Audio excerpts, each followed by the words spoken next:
নমস্কার। এর আগে একটি ভিডিওতে আমি বলেছিলাম দুর্যোধন একটি ক্রোধময় বৃক্ষ।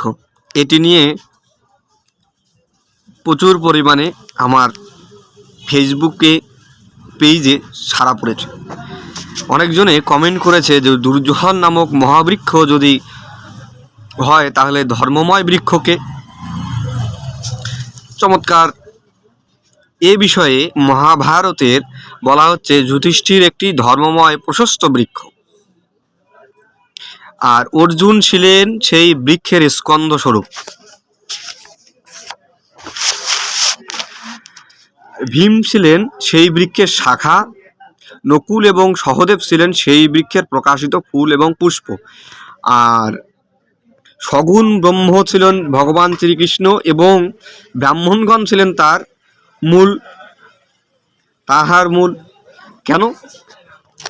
কারণ ব্রাহ্মণগণ তাদেরকে দিক নির্দেশনা দিয়েছিলেন।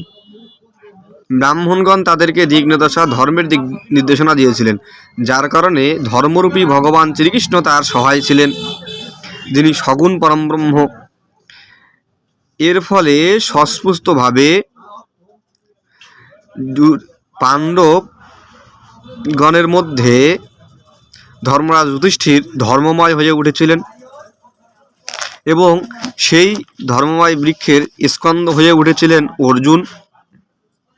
ভীমসেন সেই বৃক্ষের শাখা হয়ে উঠেছিলেন এবং নকুল এবং সহদেব সেই বৃক্ষের ফুল এবং পুষ্প হয়ে উঠেছিল, কারণ ধর্মপ্রীতির আভাস তাদের মধ্যে ছিল, ধৈর্য ছিল এবং সর্বশেষ সগুণ ব্রহ্ম ভগবান শ্রীকৃষ্ণ এবং ব্রাহ্মণগণ তার সহায়তা ছিল। ধন্যবাদ।